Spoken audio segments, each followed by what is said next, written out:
Welcome to the Listening Time Podcast. I'm Connor from polyglossa.com, and you're listening to episode 2 of the Listening Time Podcast. If this is your first time listening to this podcast, I can assure you that this podcast will be very helpful for you in practicing your listening skills. So this podcast is for people who want to practice their listening, but who still can't understand native speakers when they speak at normal speed or when they speak with other native speakers. If you can't yet understand native speech like that, then this podcast is perfect for you, because I talk about different topics in this podcast, but I don't read a script, okay? So I haven't planned what I'm saying right now. I'm not reading anything. I'm just talking naturally as the words come to my brain. And even though I'm speaking naturally with normal words, I'm speaking a little more clearly and a little bit more slowly so that you can understand me better. And so this is the format of the podcast. I talk about a couple different topics each time in a clear and a little bit slower way, but still natural speech. I'm still speaking with the words and phrases and expressions that I would normally say in real life. I also have the transcript available attached to every episode. So if you need the transcript to help you understand what I'm saying, you can find the transcript with every episode. So that should also be very helpful for you. Okay, so in this episode, I'm going to talk about 2 different topics. I'm going to talk about breakfast, and I'm going to talk about camping. 2 random topics, but 2 interesting topics. So before we start, remember that if you need more listening practice, you can go to www.polyglossa.com and sign up for our listening practice seminars to practice your listening. The seminars are only $1 each, so make sure to sign up if you want to practice more. Okay, let's get started. Are your ears ready? You know what time it is. It's listening time. All right, so first, we're going to talk about breakfast. This is actually a really good topic for me. This is one of my favorite topics because breakfast is probably my favorite meal of the day, right? We usually have 3 meals, breakfast, lunch, and dinner. Or maybe in your country there are more than 3 meals, but in most cultures and most countries, we have some kind of breakfast, right? It's the first meal of the day. So first, I want to tell you a little bit about the American breakfast, the classic American breakfast. People see a certain style of American breakfast when they watch American movies and TV shows, and for the most part, this image of the American breakfast is pretty accurate, but what I would say is that we don't eat this type of breakfast every day.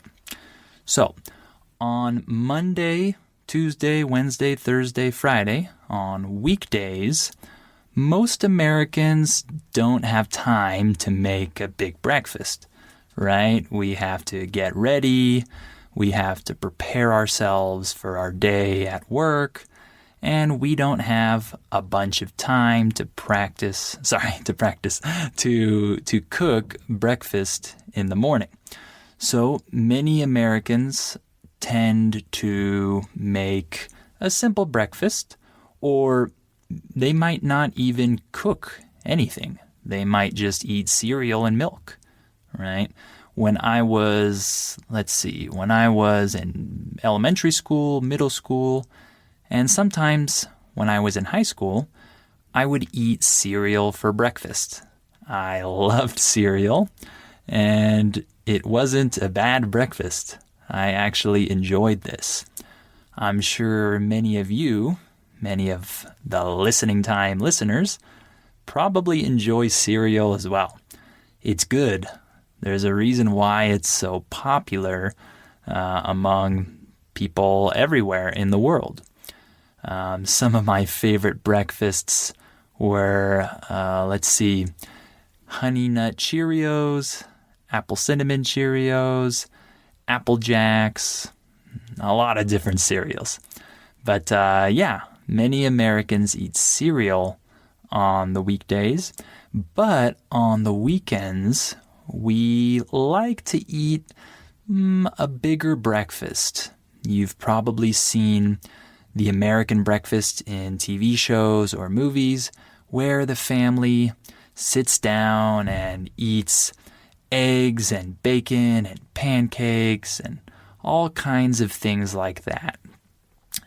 We don't do that every weekend, for sure, but it's definitely something that we do often, right? Or we like to go out to restaurants to eat breakfast there.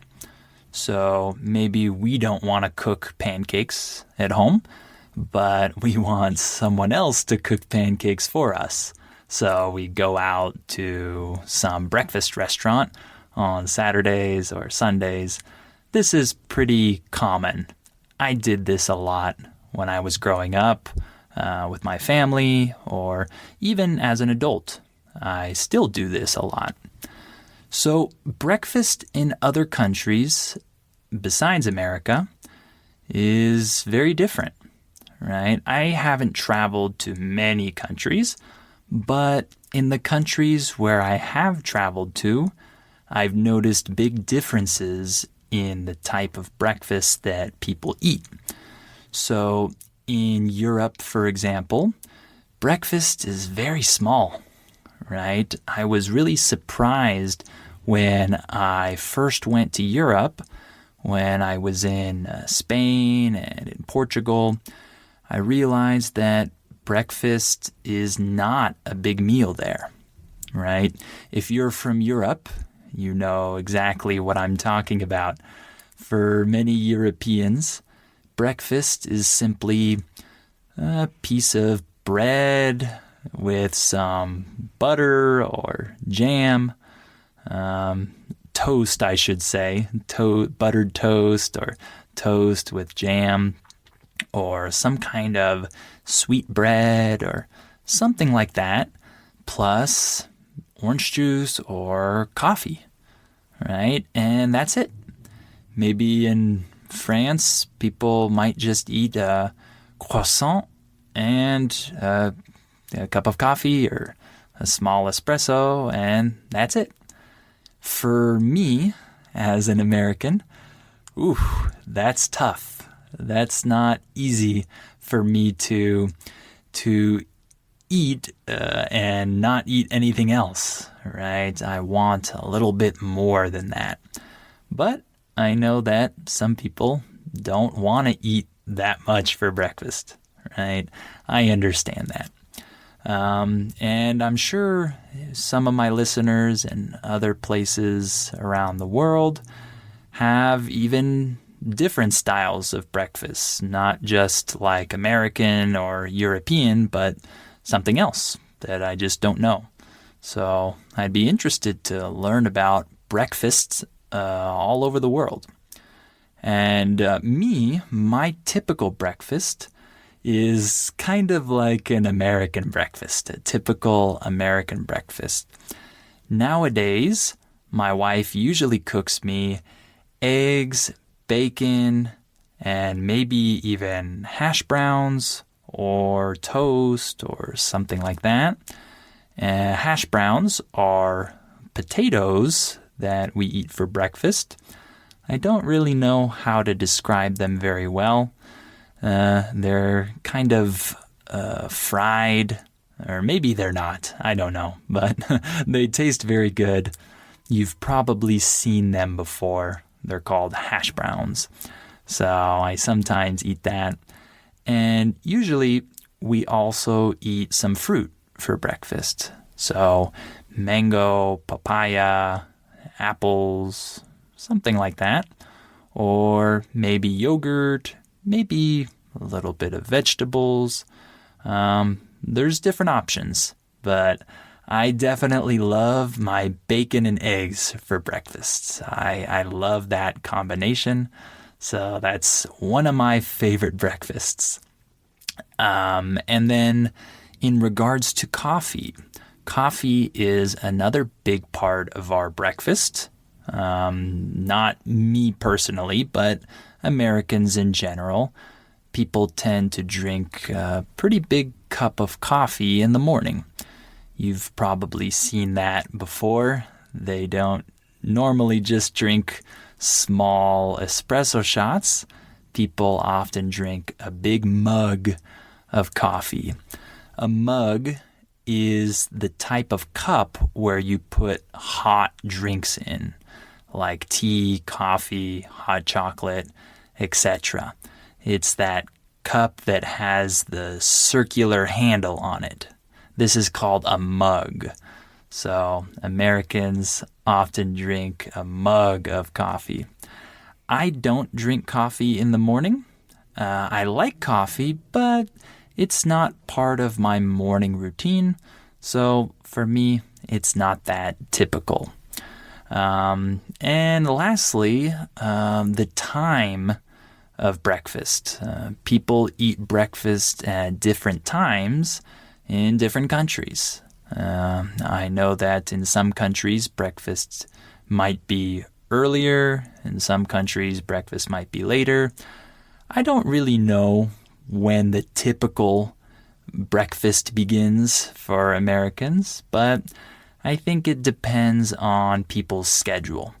If people work early, then they eat breakfast early.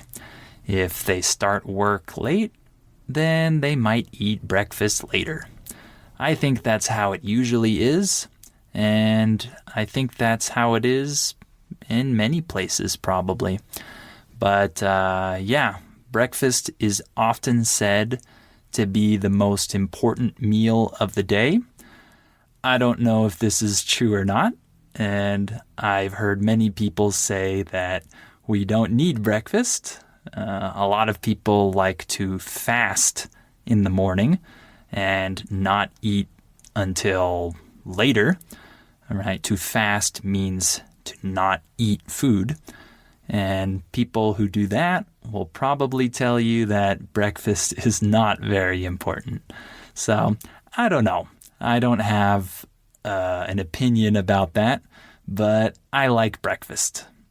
So, let's move on to our second subject for today, which is camping. This is another subject that I really like because I really like camping. Simple as that. I'm American, of course, so I'm going to speak to you from an American perspective. Camping is a great pastime in the U.S. Pastime is kind of like an activity, entertainment, hobby, something like that. Camping is definitely a popular thing in the U.S. I think most Americans have probably been camping at least once in their life. That might not be an accurate statistic, but in my opinion, I think at least half of Americans have been camping once in their life. When I was younger, I went camping with my family and some family friends every summer. So starting from the time when I was probably 1 or 2 years old until the time when I was around 16 or 17, we went camping every year, I think, practically every year. And we would usually go in June, July, or August when the weather was really nice. And we went to many different campsites, I should say. A campsite is just a place where people can camp. Usually you have to pay money, but it's not a ton of money. You can usually afford it. It's not too expensive. So we went to many campsites when I was younger, and some of the campsites were more crowded, and they had more people, and some campsites were more remote. When something is remote, that means that there aren't many people there, right? It's a little less crowded. It's a little farther away from society. Remote really means that it's kind of far away from the rest of society. So I've camped in remote places and in places closer to the city. But regardless of where I went, I always liked it, and I still like it. But I don't go very often anymore, unfortunately. In other countries, camping is not a very big thing. I know this. I've talked to students from many places, and in many countries, camping is simply not an activity that the population enjoys. For example, in Mexico, very few people go camping. This is not a very popular activity, and I think many Mexicans would feel unsafe going camping, right? They don't want to be far away from civilization, far away from their city. That would strike a little fear in them, probably. Not all Mexicans, but some of them. So I looked at Google Maps recently, and I was looking for campsites in Mexico around a pretty popular city, and I could barely find 2 or 3 campsites within 2 hours driving from this really big city. And I was really surprised because in the US, if you Google campsites on Google Maps, you'll see campsites everywhere, right? There are so many options for Americans to go camping. So it was a surprise for me to see this on Google Maps in Mexico. So camping is much more popular in the US than it is in many other countries. I know it's also popular, I think, in many Asian countries and maybe in Northern Europe, but I'm not sure where else camping is popular.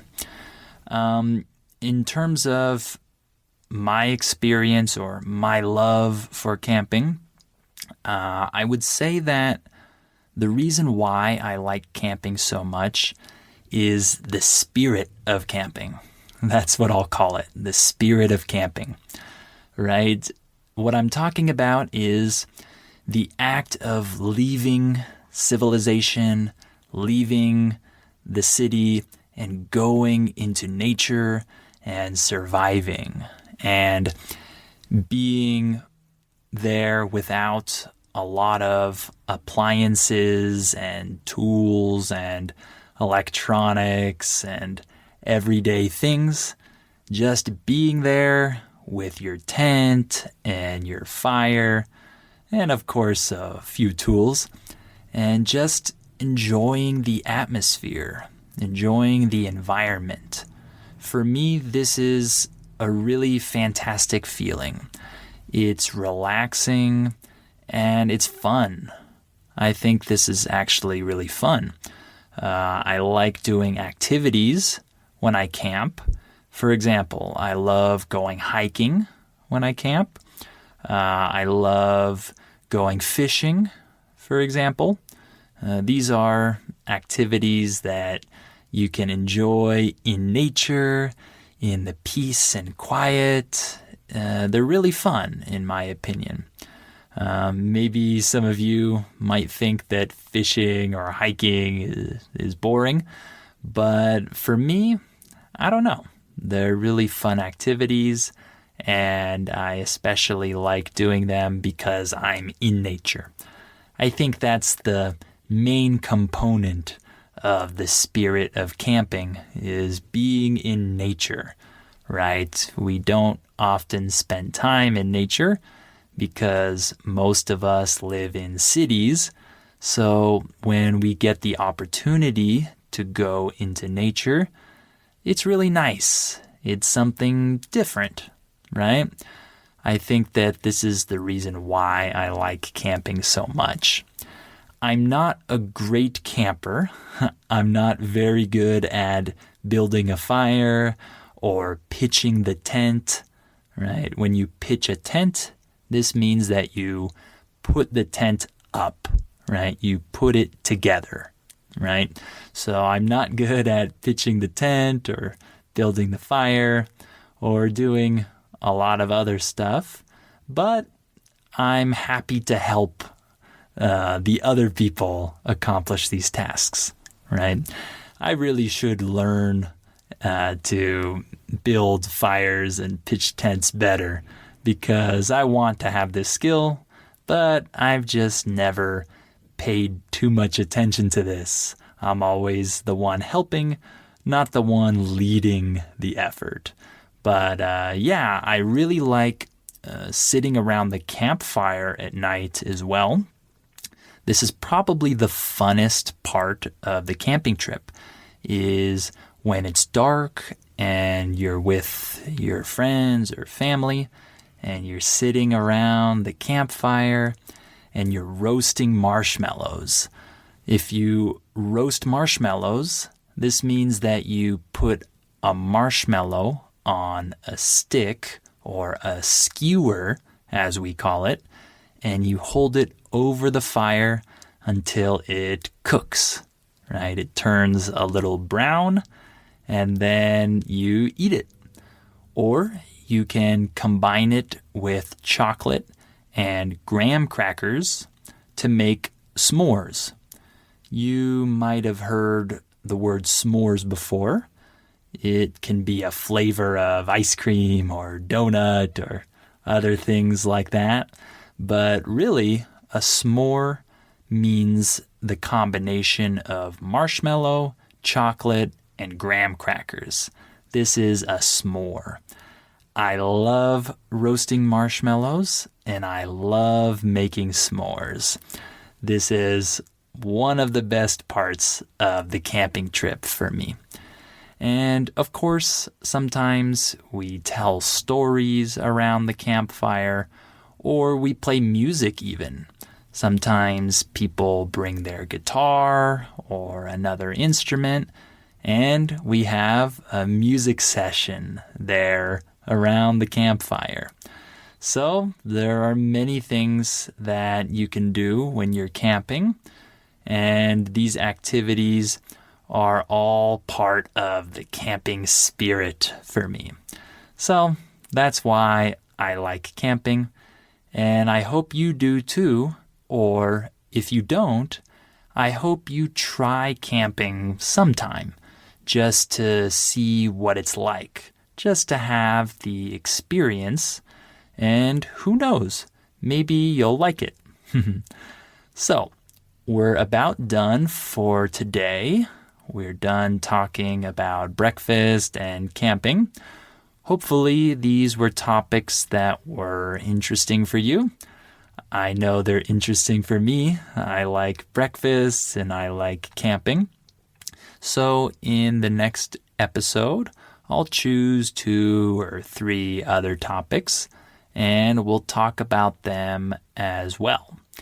Remember that you can always access the transcript to each episode. So make sure you check the notes and find the link to the transcript there, and that will help you understand the episode.